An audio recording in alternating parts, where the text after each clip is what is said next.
Welcome back to another technical video. Today, I'll be going through your question, answering it, and hopefully finding that solution that you need. Guys, remember to stay just a little bit crazy, just like me, and hopefully find that resolution you're looking for. Now, let's continue on to the video.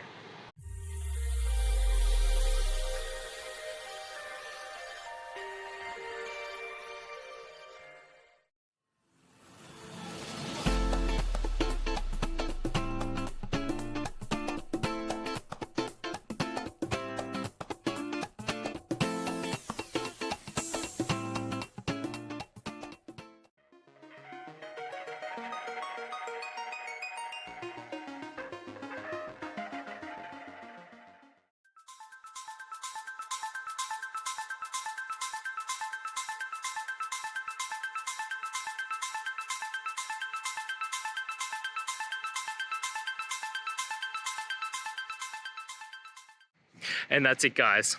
I hope the video has helped find you to that resolution and you're able to get through your problem. If it did, guys, please hit subscribe. I really appreciate it. It does help me out. And until next time, have a good one.